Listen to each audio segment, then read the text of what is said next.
Next, it's everyone's favorite video game discussion show. An all-new GameView starts right now.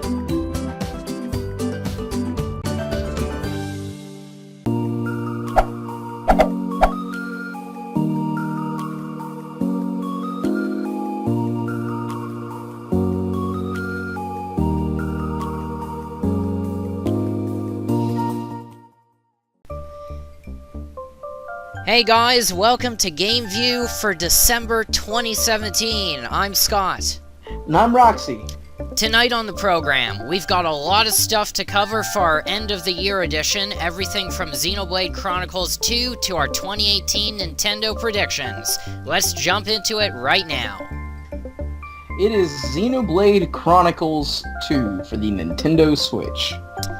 Okay, now I know this isn't the type of game that you're a big fan of, but do you have any thoughts on this whatsoever? Not really. I mean, they announced it. It's another Xenoblade game. It's anime-esque. I'm sure it has a great story, but it just doesn't pique my interest because of the gameplay. So, in Xenoblade Chronicles 2, you have this scavenger guy named Rex, who has a very strange Australian-like accent. He teams up with a bunch of blade weapons, like Pyra, who are able to somehow manifest themselves in human form, and they're trying to reach this place called Elysium. Also, there's this talking white Siberian tiger, which I guess is pretty neat, and you meet a lot of other unique characters along the way. From what I saw, the gameplay is the exact same in Xenoblade Chronicles 2 that it was in X, and it was in the first one, Xenoblade Chronicles, where all they did was you just ran up to it, focused on an enemy, and you never had to press a button to attack. It did everything for you. This time, I think it's a little bit more complex because you have these special arts abilities, and if you chain different ones together, you can deal more damage. Well, that's chaining the arts, but it's not like in Zelda where you press B and you swing your sword. The sword's automatically done. You don't get to choose that. You just get to choose what special move you use. A couple of other things to mention. First, the graphics and cutscenes are beautifully rendered in HD. The story seems to have a lot of depth and emotion built into it, and on top of all that, there are tons of voiceovers in this game, quickly becoming the new standard among video games, which is great. Keep in mind that Xenoblade Chronicles 2 is a mature title, so watch out for language, alcohol, tobacco, don't do drugs, kids, and suggestive sexual themes. There's a lot of controversy involving some of the characters and how they're designed, but that's only if you really, really care about that kind of stuff. Yeah, I've never really gotten into the franchise myself, but at least for a couple of days, it was surpassing Super Mario Odyssey as top digital download title on the Switch, so I guess there's a bit of a fan following? There might be. Alright, other than that, I don't think there's really that much else we want to talk about this. If you guys are interested in downloading it, it's available now on the Nintendo eShop for the Switch. 13 gigabytes of space required. Also, there's an expansion pass that you can download as well. Apparently, Nintendo's releasing new content for this game all the way through October of 2018, if you can believe it. Oh, dang. Yeah, if Xenoblade is your thing, by all means, you'll definitely want to check this out. So, next on the agenda, we've got one of your personal favorites, Roxie. Megaman! So, what do you want to say on this one here? Well, a few weeks ago, the Capcom Twitch streamed some announcements for the Mega Man franchise, meaning Mega Man is not dead, thankfully. I love the Blue Bomber. He is a great character. And in that live stream, they have announced that Mega Man 11 will be coming late 2018 for all platforms. That includes PC, Xbox One, PS4, and Nintendo Switch, which makes me unbelievably happy because the last time we got an actual numbered Mega Man game was, I believe, in 2012 with Mega Man 10. We might have had something since then in terms of like some form of spin-off. I'm not really sure, but I don't think so. And not only that, in that same live stream, they have announced that they will be, I think, porting over Mega Man X 1 through 8, every single Mega Man X game, over to all current platforms, meaning PC, Xbox One, PS4, and Nintendo Switch. And as a little special bonus for the Nintendo Switch, they are updating the Mega Man Legacy Collection, which means Mega Man 1 through 10, for the Nintendo Switch. And these will all be coming out during the year of 2018. Wow. Okay, so I guess a good time to be a Mega Man fan if you missed out on any of the previous, I guess, 10 incarnations, so you can catch up in 2018. Absolutely, and you can play them all on any console you own, which is really cool. I just really hope that they give Mega Man ZX some more love. All right, we'll see what happens, I guess. Now, that sort of leads into our next part, which we're also discussing on upcoming releases for Switch, Bayonetta. Yes. So during the Game Awards for 2017, they had Reggie come on stage and announce a little thing for Bayonetta fans, which I am a fan of Bayonetta. I do love the games. That Bayonetta 1 and 2 are being ported over to the Switch. The way it works is that you buy Bayonetta 2 on the Switch, and you'll get a downloaded version of Bayonetta 1 to go along with it. And I gotta say, being able to play Bayonetta, a game that's like, it's incredibly fast action paced, on the go, that's going to be so much fun. But that wasn't the end of the announcements, was it? No, it was not. Because when they first showed it, they had everybody excited for Bayonetta 3 when it was only Bayonetta 2 and 1 that they were showing for the Switch. Then Reggie comes and bamboozles everybody with a, "Do you think that I'm only up here to announce one game?" He then drops a teaser, just a few seconds, for Bayonetta 3 on the Nintendo Switch. It is exclusive to the hybrid handheld console, and honestly, I'm not really surprised. I'm super excited, and I'm shocked that there is going to be a Bayonetta 3, but I'm happy about it, and I'm super glad that Platinum Games is showing the Switch and Nintendo some massive love, because when no one else wanted to have Bayonetta 2 on their system, Nintendo took the reins and got Bayonetta 2. And so because of that, now we're going to get Bayonetta 3, and who knows what else Bayonetta related we might, as Nintendo Switch owners and Nintendo Switch fans, or Nintendo fans in general, will be getting in the future. In a way, it sort of speaks to the bigger question in a lot of fans' minds, just what other potential titles could be ported over from Wii U? No telling. I mean, there's not really many major titles that come to mind that would be ported. I mean, you got Pokken, Mario Kart, and Bayonetta are the only major ports from the Wii U to the Switch that I can think of right now. And nothing else really comes to mind on what would be ported. Alright, well, at least for the moment, Bayonetta fans can rejoice in knowing that the series is still alive and kicking, and, yeah, looks like Platinum fully supports the Switch, and we're gonna be getting some more content, so that's always great.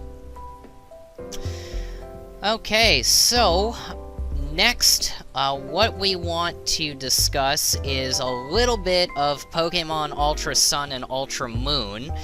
I know we went through quite an extensive discussion last month, but I thought it might be a good idea if we spend just a couple minutes going over what we thought after playing through the games, if there are anything, any features that we liked, disliked, anything that really stood out.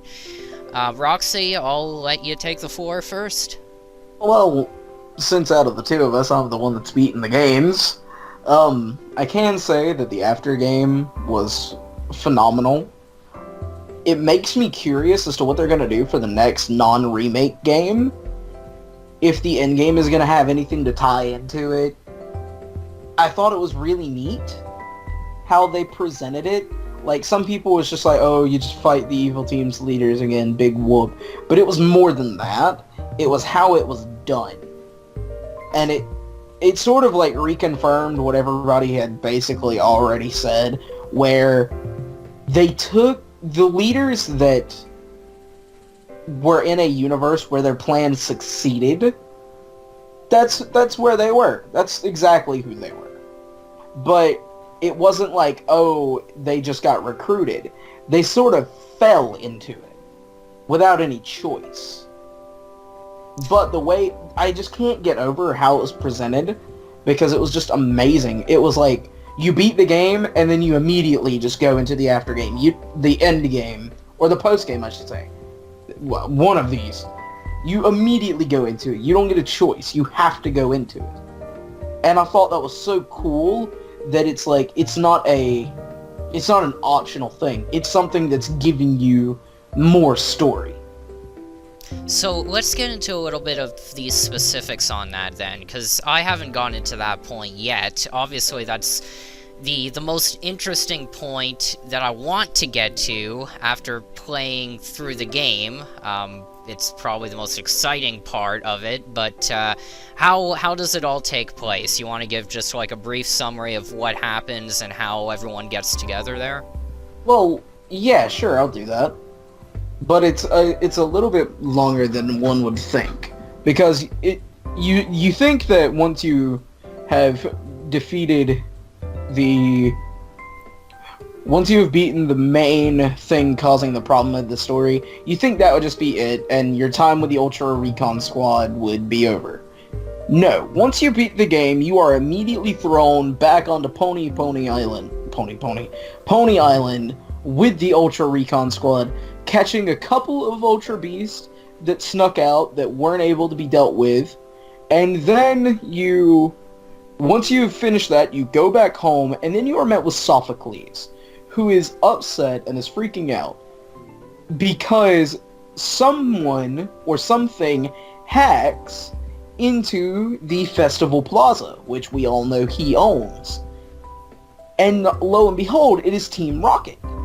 But it is Team Rainbow Rocket, which is basically just Team Rocket. There's nothing fancy. They got the little updated logo on them, and they can't use Neo Rocket because that was used in Johto. But you have to use the battle agency, and at that point, that was my first time using it. I was like, oh, geez, what's going on? But I managed to pull through it because you couldn't use your Pokemon, because Team Rocket actually disables it, so you can only use the battle agency. And once you have defeated Team Rainbow Rocket in the battle agency, you are then met, you're back home, you're watching TV with your mom after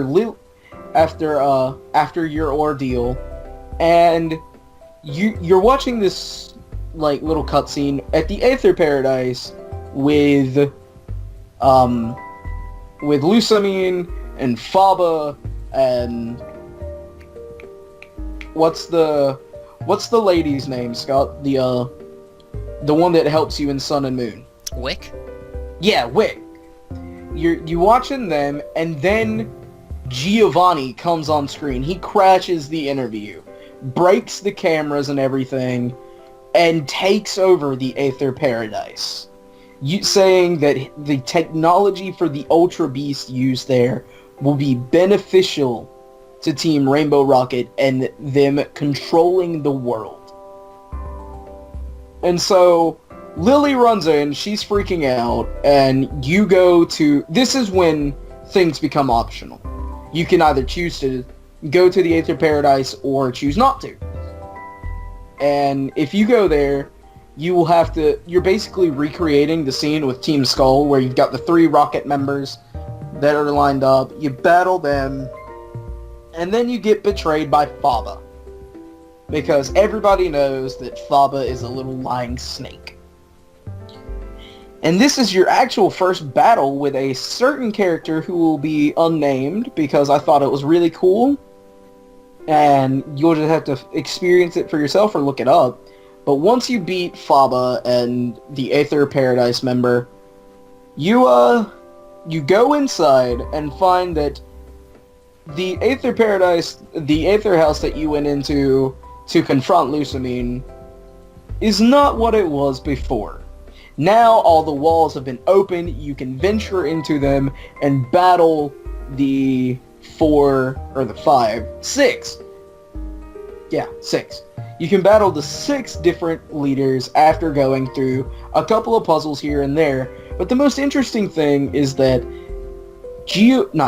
Maxie and Archie mention how their plan succeeded, but Archie fell into the ocean and woke up at the Aether Paradise, and Maxie fell into a fissure in the ground and woke up at the Aether Paradise.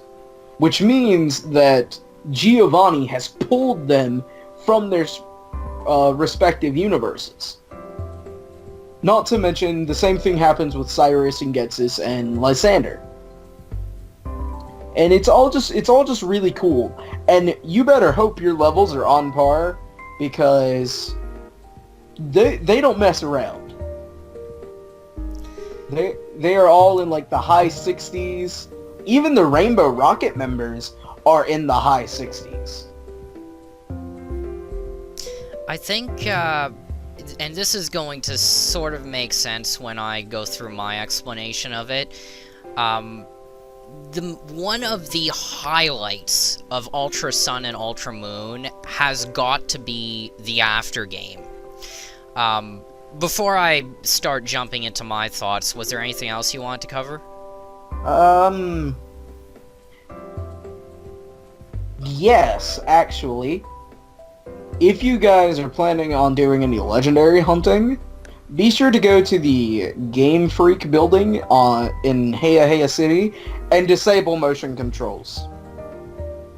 It helps. Oh yeah, I noticed that. In Ultra Space, right? Yep. Okay, makes sense. Alright, so, just to give you guys my impressions on this whole, I want to say, alternate universe set of Sun and Moon games. I have now gotten to the point, and like Roxie said, I haven't beaten the game yet, but I've gotten to the point where I've actually defeated Ultra Necrozma on top of Megalo Tower.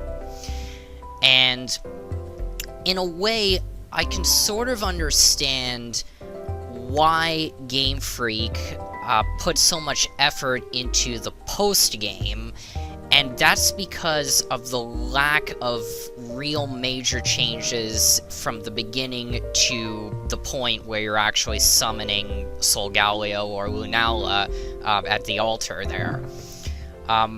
Like, I mean, there are some things that I've noticed, right? Like, different camera angles. I know you mentioned this last time, too, Roxie. You know, the way you get your starter Pokemon is different. Some new characters, like the Ultra Recon Squad and all that.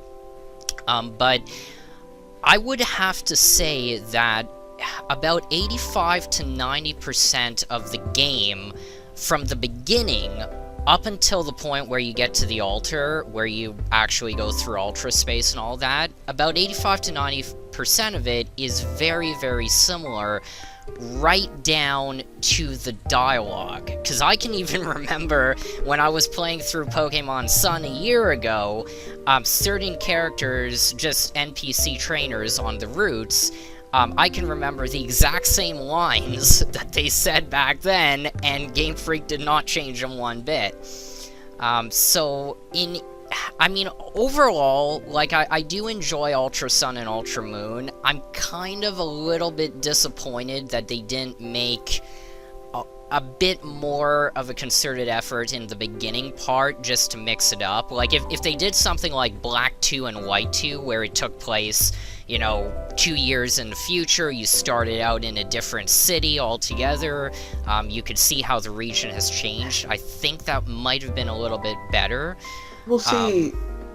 And that's what a lot of people wanted, right? A lot of people were hoping it would be kind of like Black 2 and White 2, but something that people kept wanting to forget is that this wasn't meant to be a sequel. Black 2 and White 2 were literally meant to be sequels. This is an alternate story that has no connection to Sun and Moon. That's where I think the confusion has been setting in, and I know that I mentioned this last time.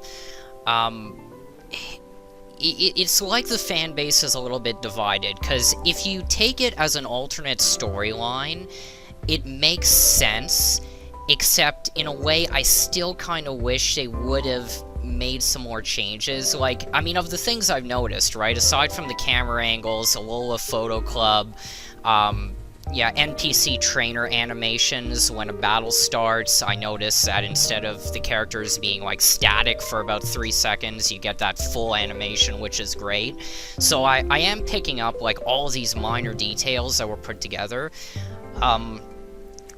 But when the majority of the game, especially like the route you take, the places you go to, when the majority of it, including the dialogue to an extent, is exactly identical to what we got in Sun and Moon, this is where you sort of understand, right, where some fans are saying, well, it's kind of like the same game except with some minor additions, and because of that, and because it's not like a direct sequel, it's not as good as what it could have been. Here's my thing. People say that it's the exact same game. Sure, the actions and the routes you take are the exact same, but at some point, when you go to the Aether Paradise, around the first time, you notice dialogue changes. You notice major dialogue changes. You notice that the Ultra Recon Squad is teamed up with the Aether Paradise. That's a major change compared to what it was in Sun and Moon. The whole Nihilego scene has been altered to fit this new timeline. Or not this new timeline, this new universe. This new story. Like, when you go to confront Lusamine at the Aether Paradise, she doesn't want to protect the Ultra Beasts.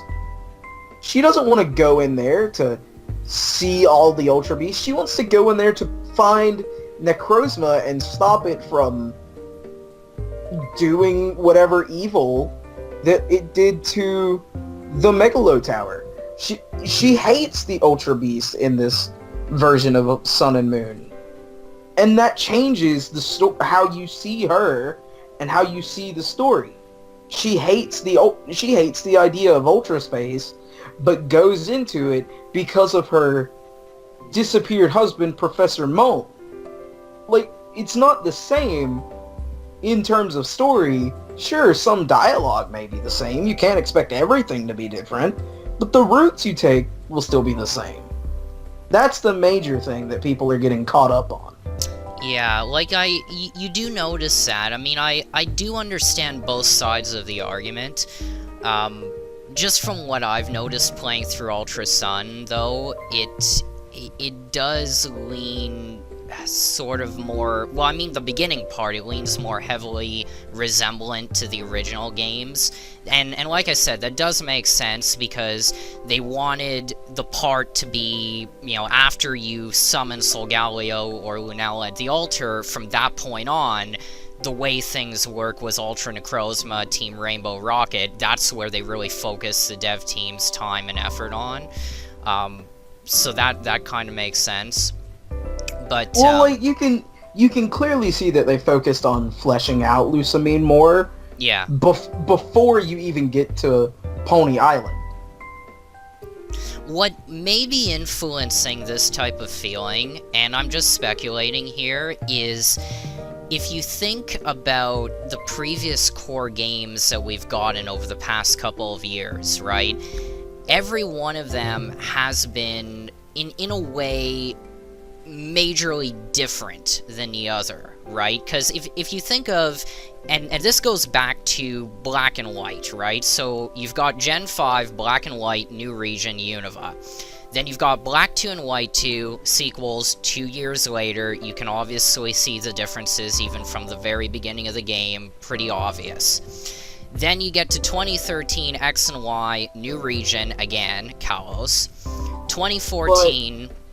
But I can't say that you can use X and Y as a point for this, because sure, it's a new region, but something that they didn't do, they added in very few new Pokemon. They reused a whole lot of Pokemon instead of doing what Black and White did and give us a fully new Pokedex. That's true, but don't forget, it's still a new region. So you've got new places to explore, new characters to meet, all of that. Same thing when we go into 2014 and ORAS, right? Yes, it's a remake, but we're talking like 10 years plus since the original Ruby and Sapphire, and then we got into Sun and Moon, you know, which in 2016. was a new, and Sun and Moon was giving us a new region. We have Alola. But I think what people are overlooking is the fact that Ultra Sun and Ultra Moon are basically a version that would be akin to Platinum. Yes. Not something, we don't even have a third game for X and Y. Emerald didn't get remade, which is what a lot of people are overlooking that part, is that it's not Black 2 and White 2, it's Platinum and Emerald.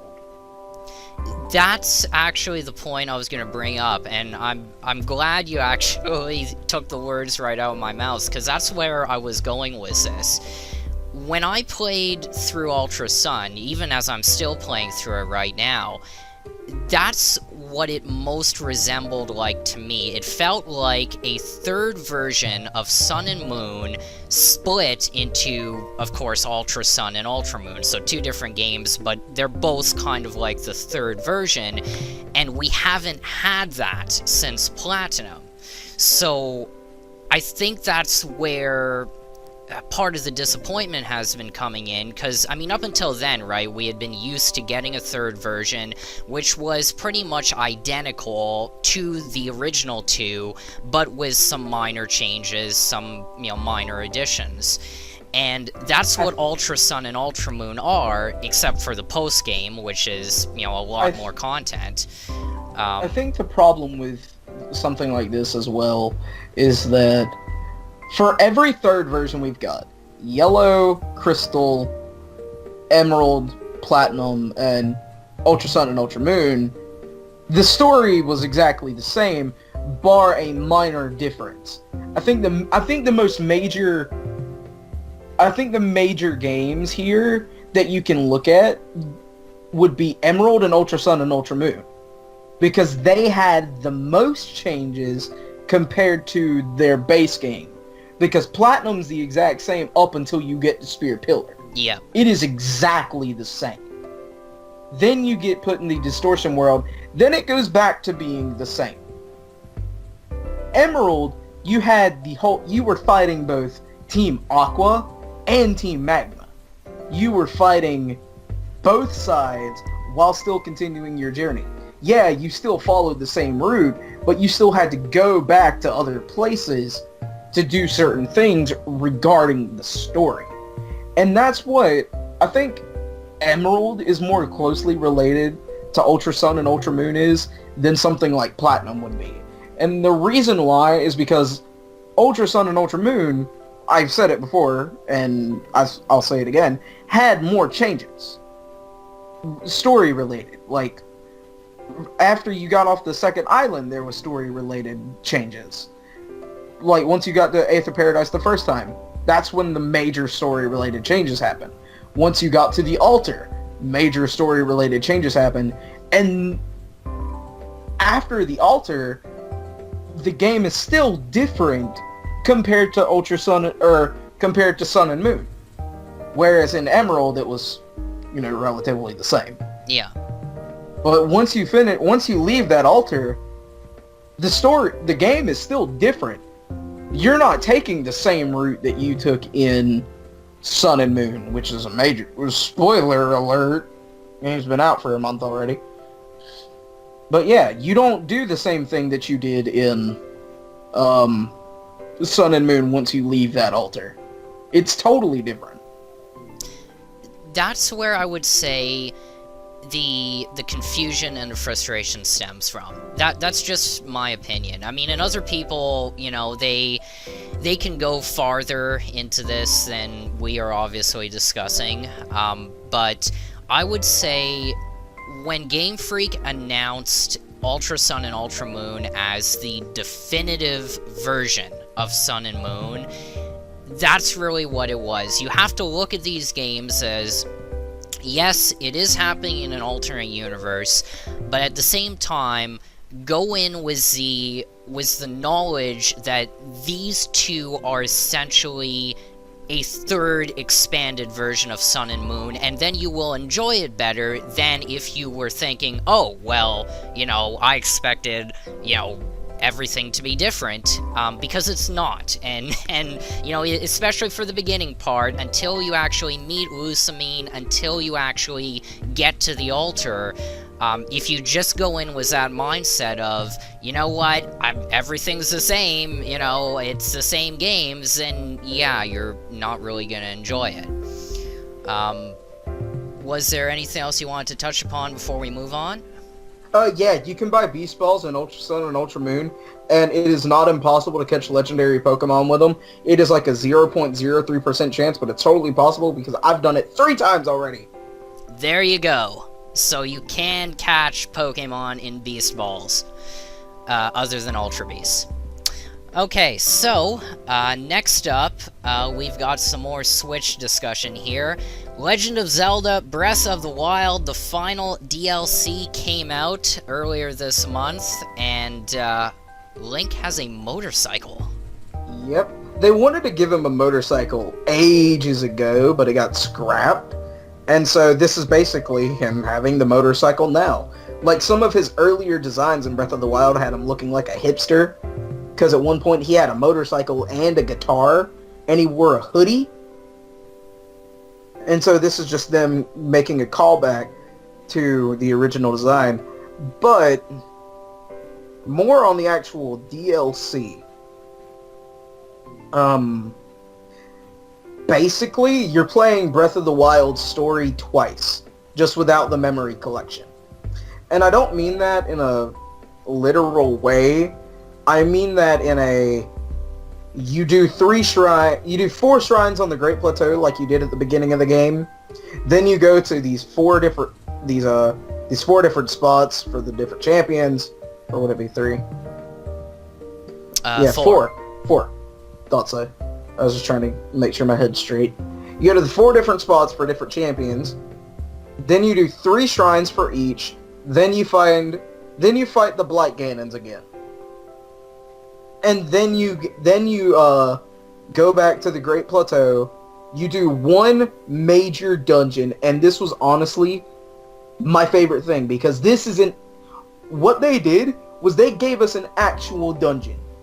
The Divine Beasts, Va Meadow, Va Naboris, Varuta, and Va... whatever. I can't remember the other one. Meadow, yeah. Those aren't dungeons. Those are just something that you could piss away. This was a legitimate dungeon. And what you're doing is you're basically building the motorcycle. You are building your own divine beast. Going through and actually doing the puzzles. And every time you go back after finishing one part, you go back to the center. There's another guardian to fight. And that's honestly really cool. And the final battle against the monk was amazing.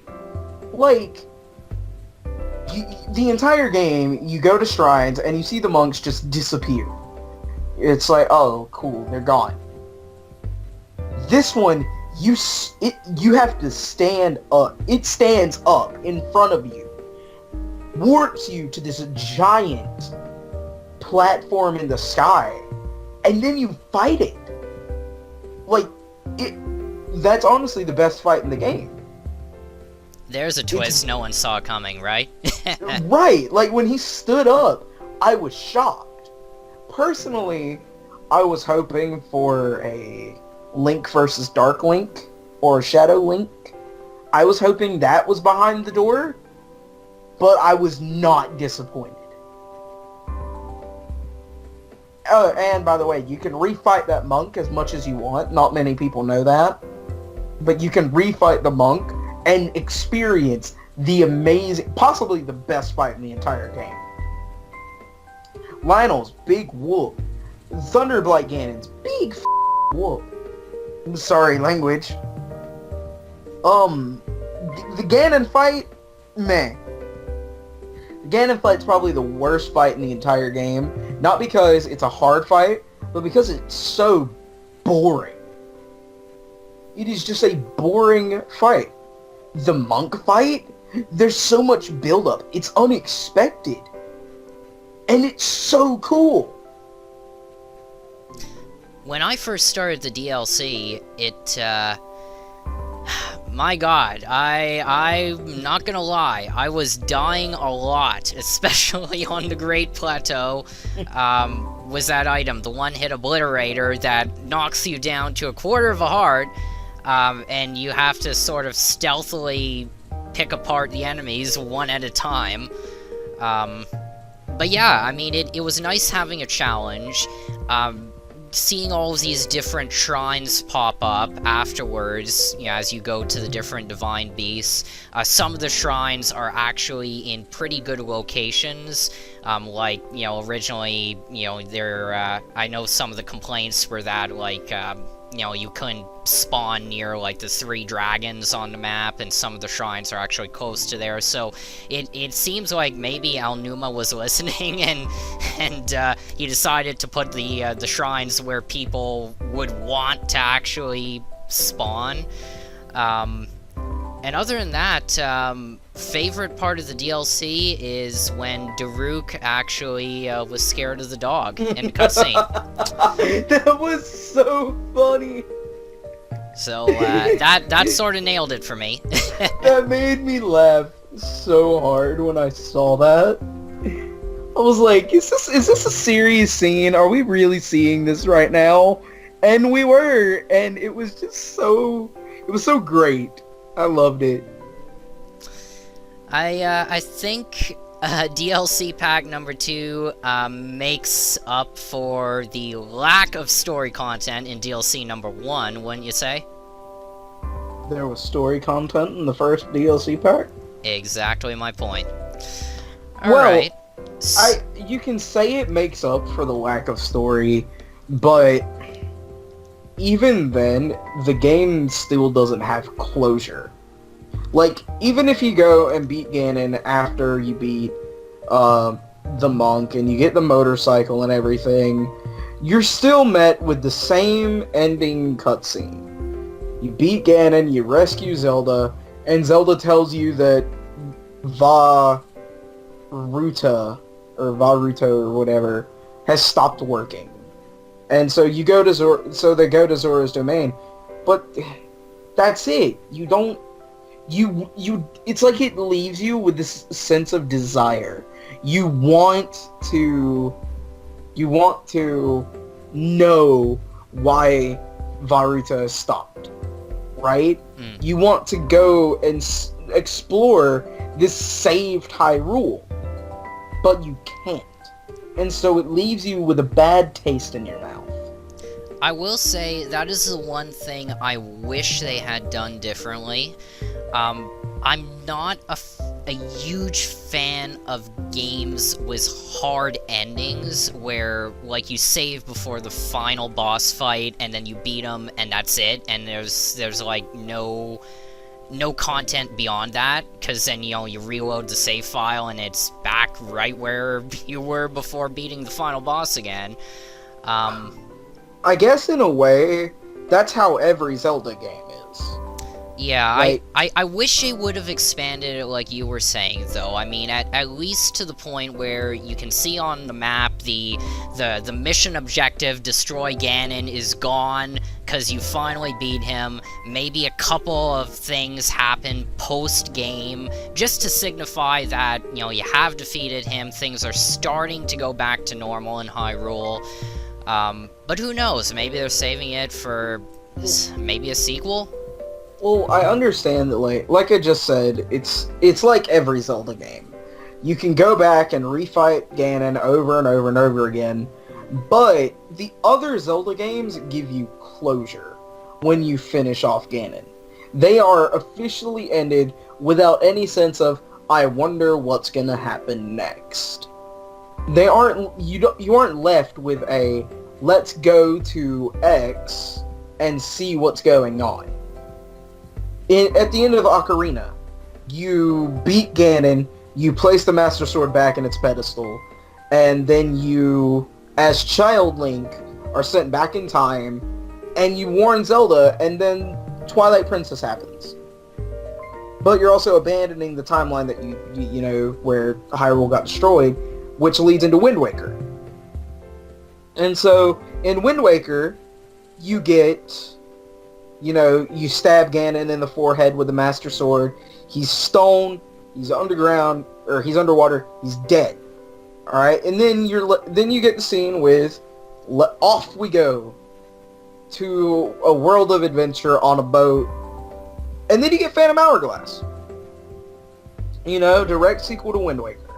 Cool. All right, we get to see, you know, what the pirate crew's been up to. We get to see what Link's been up to. And, like, that's it.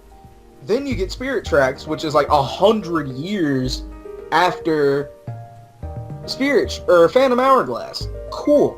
It's like, it's a sequel to Phantom Hourglass, but it's still its own thing with nods to Phantom Hourglass and Wind Waker.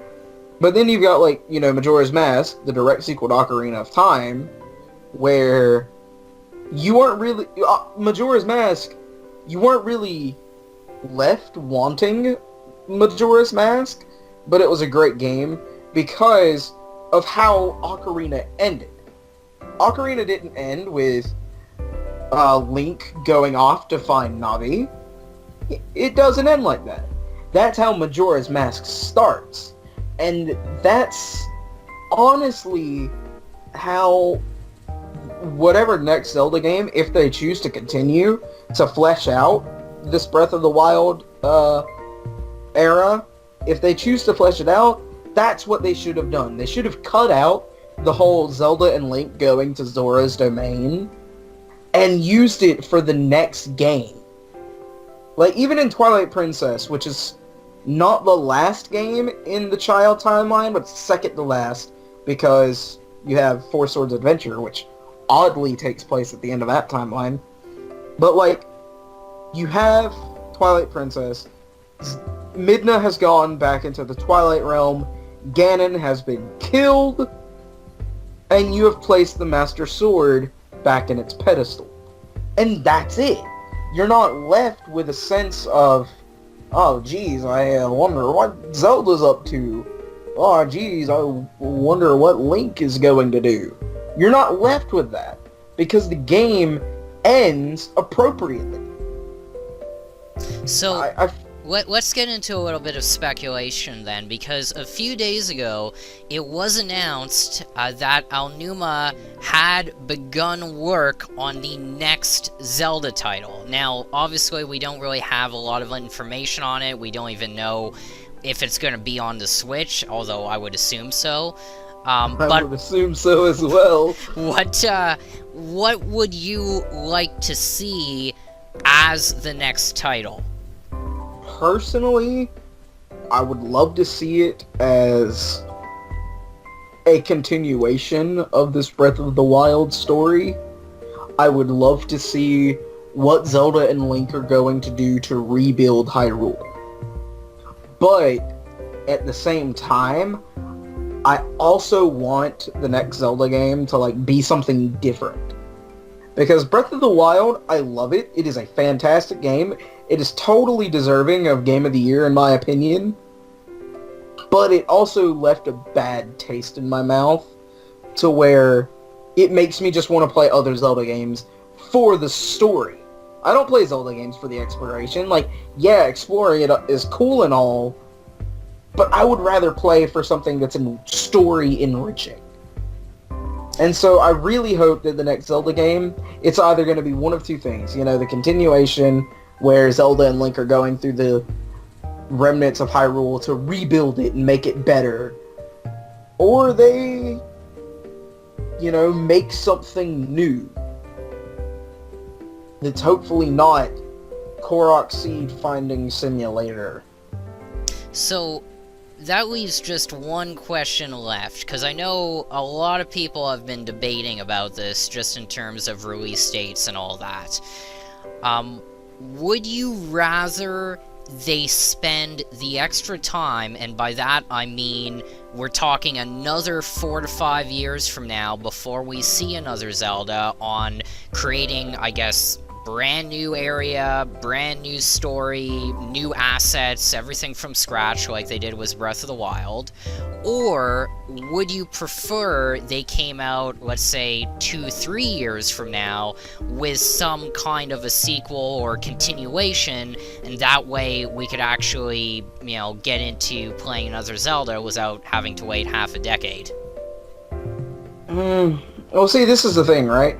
I waited, and we all waited so long for Breath of the Wild, to the point where its release was bittersweet. We waited 4 to 5 years, and we were met with Climbing Simulator 2017. I would personally, I keep saying that, I shouldn't say that, but I would want to see a new game with like a good story within 2 to 3 years. But if it takes them 4 to 5 years, I wouldn't mind it. I just wouldn't be playing Breath of the Wild. I can't replay it. Like, feasibly, I can replay it, but it's so draining that I just don't want to. You don't want to go through collecting all 900 Korok Seeds again? I still haven't collected all 900. I don't want to just climb endlessly. I would much prefer a Zelda game style. It all like Twilight Princess. That's my favorite game in the series. People can have whatever favorite Zelda they want, be it 2D, 3D, whatever. Twilight Princess is mine, and I would rather something like that than another Breath of the Wild. Just because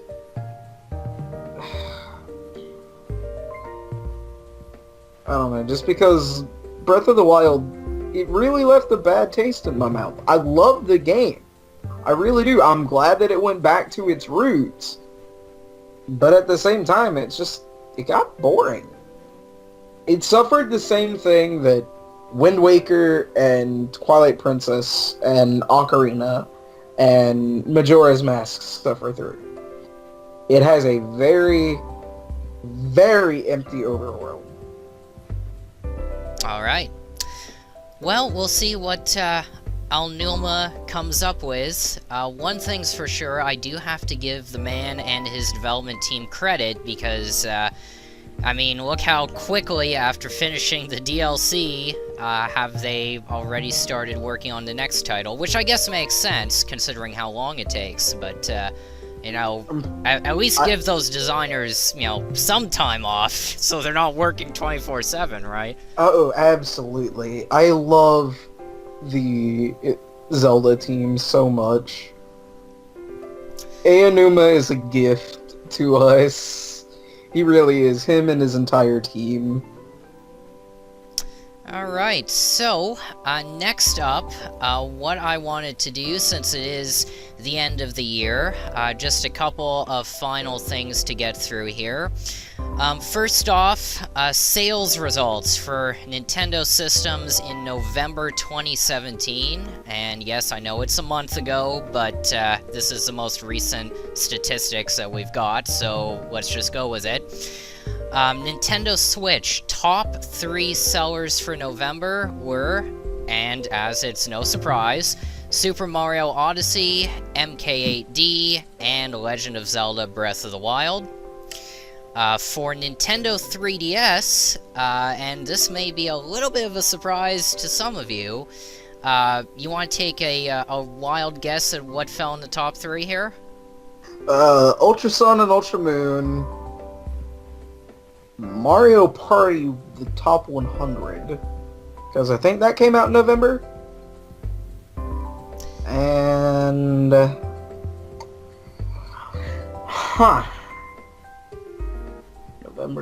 Metroid Samus Returns. Why not? Close, not quite. So, if we're counting each game individually, Ultra Sun actually sold more than Ultra Moon, so that ended up Not as surprising. the top spot. Ultra Moon did come in second. In third place, the Ultra Sun and Ultra Moon dual pack. So both... I don't think that counts, Scott. But if we're not counting that, it's actually Super Mario Maker for 3DS. Which I don't think Ultra Sun and Ultra Moon should have two spots. They go hand in hand. If we're combining the two together, then other than Mario Maker, the next one on the list is Smash Bros. Really? Yep. Mario Maker and Smash Bros are second and third. Yep. Huh. So, surprises all around. I'm kind of disappointed that Superstar Saga wasn't in this list, but what can you do?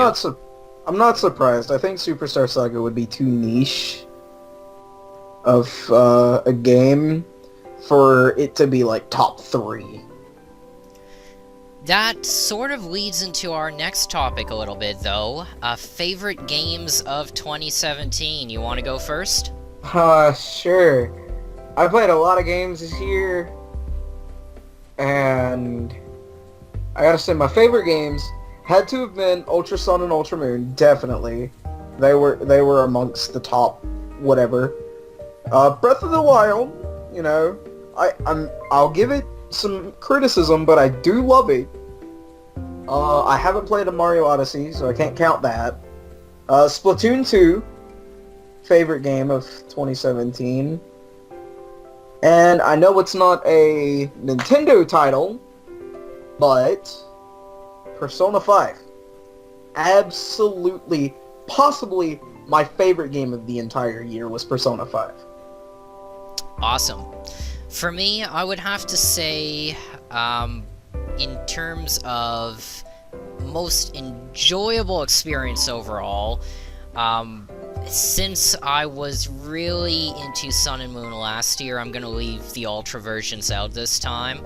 I'm just gonna say, off the top of my head, Mario and Luigi Superstar Saga, because I have not had an enjoyable experience like that since, I want to say, the last 4 to 5 years. I love this game. Superstar Saga was definitely in... I forgot to mention it because I figured it would be in yours. It was definitely in my top 5.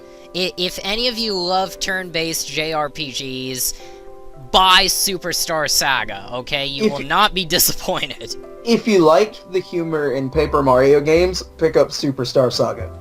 Oh yeah. I've said this before, but I'm gonna say it again. Superstar Saga is the best Paper Mario game that we have gotten since Super Paper Mario, and that was 10 years ago. So, if I'm saying that, you guys had better be buying this to support the development of future games like it. I'm so glad you love Superstar Saga, Scott. Other than that, What else? Breath of the Wild. I hadn't played a Zelda game since Wind Waker HD, and that was sort of a mixed bag for me. So Breath of the Wild, definitely one of my favorite games of the year. And to round off my list, a surprising contender, Mario and Rabbids Kingdom Battle. I know I mentioned this to you a few months ago, Roxy. I was on the fence for this game for the longest amount of time, because I love Paper Mario, not a huge fan of the grid-style turn-based games, but eventually I ended up buying it, and I love the humor, and it does very similarly remind me of Paper Mario as well. So, yeah, if you guys like Paper Mario, make sure you check out Kingdom Battle. One more game I forgot to mention that's definitely one of my favorites is Sonic Mania. Oh, yeah, that's true. I could not praise Sonic Mania enough. It was such a fantastic 2D game for Sonic. I loved it. It was fantastic. If you like Sonic games, get Sonic Mania. You will love it. It's actually the first 2D Sonic game I've ever beaten besides Sonic Rush and Sonic Adventure. I haven't played Forces yet because I'll be playing that in 4 days, but Sonic Mania was really good. Okay, great. And since we only have a few minutes left for this final game view of 2017, I thought we'd wrap things up talking about our predictions for 2018. I guess mainly for the Nintendo consoles, but if there are any other things that you want to bring up as well, we could do that. So, what do you think as far as Nintendo going forward into the next year here? What I think we'll be seeing, but not getting, would be more information on the Zelda game that they're working on, even if it's just like a little bit. I think we'll be seeing a little bit more about the new Pokémon game for Switch.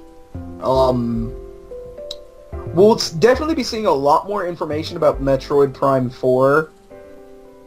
And obviously, Bayonetta games and Megaman, those are confirmed for 2018. But what else? Maybe some Fire Emblem Switch news.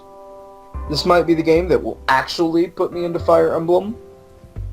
And who knows? We might see GameCube Virtual Console come out, or we might see. Might be seeing a new Paper Mario game. I hope so. Are you trying to get my hopes up for the wrong reasons here? Or Yes.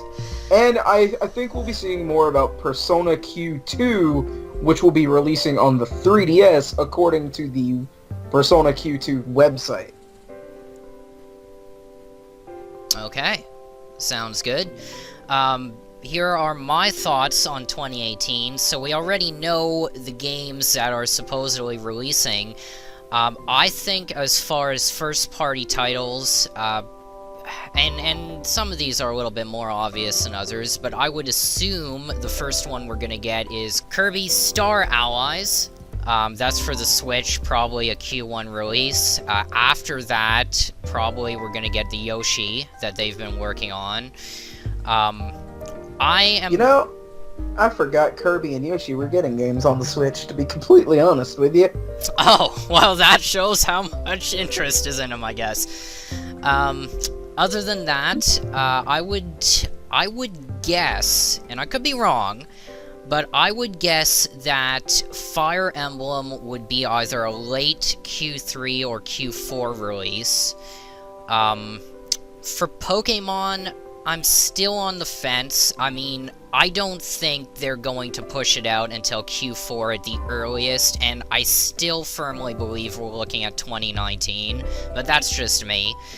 And like you said, Roxy, I mean, obviously information on Metroid Prime 4 and maybe a surprise or two. I mean, that would be nice if they came out and announced something that they haven't really talked about. Let's not forget that Nintendo's paid online service is going to be debuting sometime next year, so, Oh yeah, can't forget that. hopefully they put music in the eShop. I know, it's such a minor thing, but when I open up my 3DS eShop and I listen to the holiday Christmas music, and then I open up the Switch eShop and there's pure, utter silence, it bugs me. But yeah, I think that pretty much does it for me.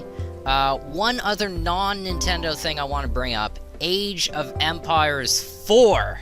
I am excited for that game. I hope Microsoft does it properly, but we'll see. Anything else you want to bring up? On December 24th, I know this is going up after December 24th, but in case you guys are interested in Persona, Persona 3 Dancing Moon Knight and Persona 5 Dancing Star Knight will be shown. More information will be shown on a live stream that Atlas is doing on Christmas Eve.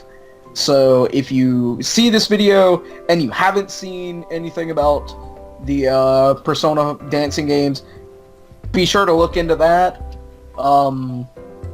Oh, and in 2018, in January, for 3DS Pokemon fans, Pokemon Crystal will be being released on the eShop, which is, months late.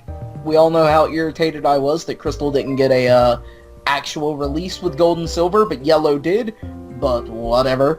It's finally being released onto the eShop for $9.99 USD. Convert at your own leisure.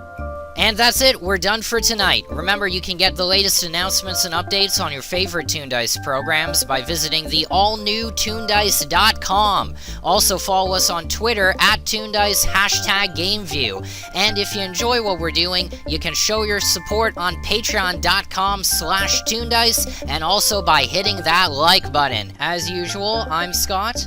And I'm Roxy. And we'll see you later. Happy New Year, everybody! Happy New Year!